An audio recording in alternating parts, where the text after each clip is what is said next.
Welcome. This is a special news report. Breaking news, at least it was new to us. Something that we had long predicted in the Calexit movement has finally happened. The U.S. government appears to lose its status as the world reserve currency. We'll explain what that means and why the loss of the U.S. Status as the world reserve currency would equal a likely Calexit or California leaving America, and how people have been saying that over the years. We'll get right to it, but first.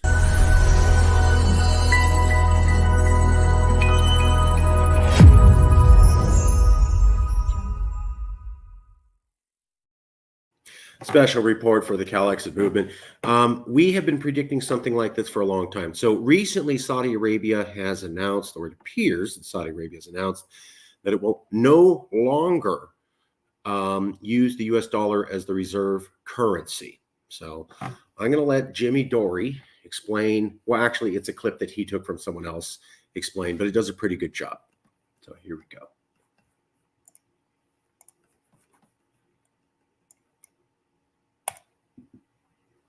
Saudi Arabia's petrodollar exit, a global finance paradigm shift. The financial world is bracing for a significant upheaval following Saudi Arabia's decision not to renew its 50-year petrodollar deal with the United States, which expired on Sunday, June 9th.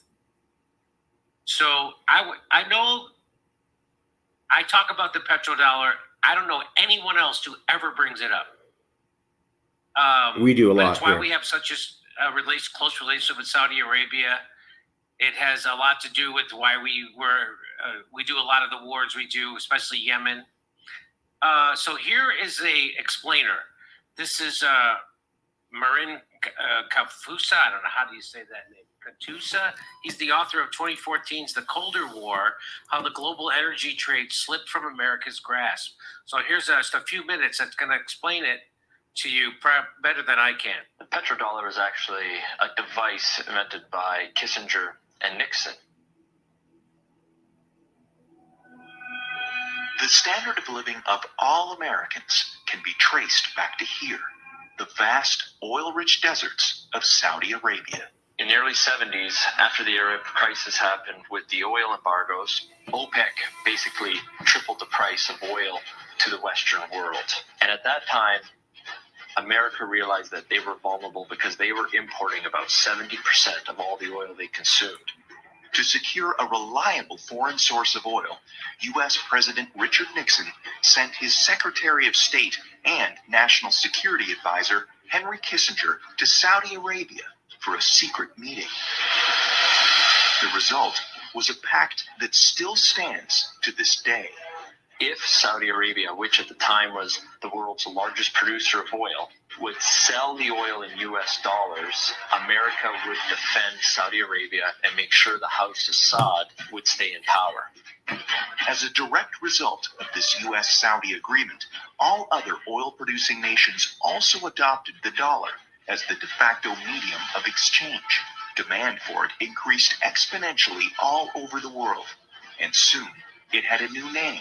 The petrodollar. Your currency is only as strong as the demand for it, just like anything else, is supply and demand. Why the petrodollar is important, it causes a demand for the U.S. dollar. A lot of Americans don't realize that over 70%.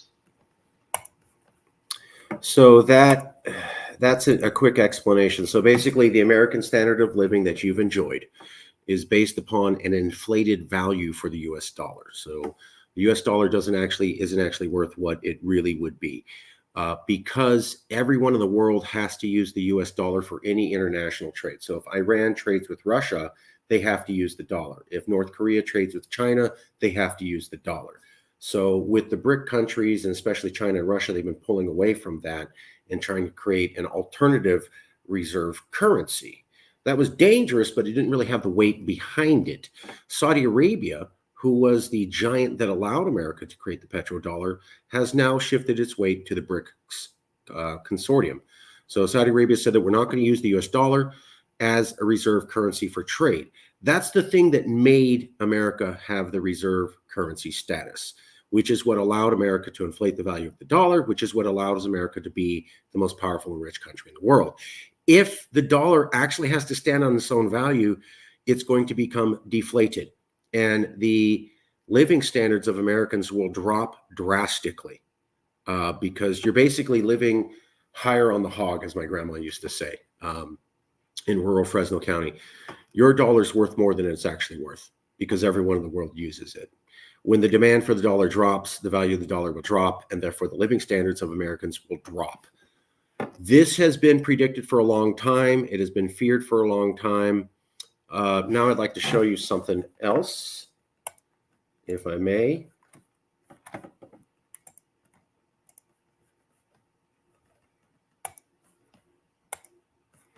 Okay, so this was the very first speech about Calexit ever given. And I was the one who gave it. This is before there was even Sovereign California or Yes California, before all of that. One second, let me cue this up here. Sorry, we're first over. Okay, one second. Almost. Movements like that is the United States.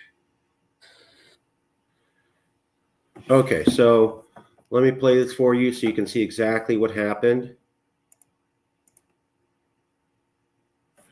Watch the guy in khakis on the far right. The guy in khakis on the far right is a active or recently retired U.S. Marine. That's right. He's an active or recently retired U.S. Marine. Let's hear what he had to say. Talking about Calexit. You know, while the Fed or the United States enjoys the world's reserve currency.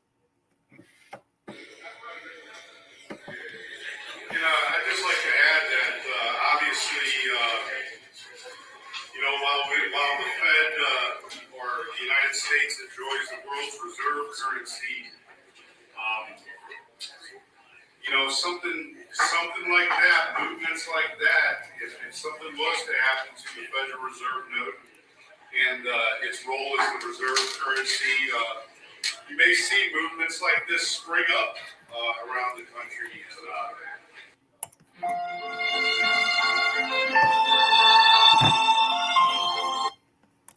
So you get the idea. That active duty or recently retired U.S. Marine who's in khaki standing and watching the first Calexit speech said, while the U.S. dollar, the Federal Reserve note, stays the reserve currency, fine, economic stability. If the Federal Reserve note ever loses its status as the reserve currency, you could see movements like this, meaning Calexit, pop up everywhere, meaning across America. He was saying that if the U.S. government lost its status as the reserve currency in the world, you might have secessionist movements take off. He said that in 2012, over 10 years ago, basically 12 years ago. Recently, this week, for the first time, we have confirmation that it appears Saudi Arabia will be pulling out of the petrodollar pact. When you add that on top of China and Russia's recent moves to create an alternative U.S. currency, it doesn't look good for the status of the U.S. dollar as a reserve currency. It looks like this might be the final death knell, pushing America out of the status of reserve currency for the first time in basically 50 years.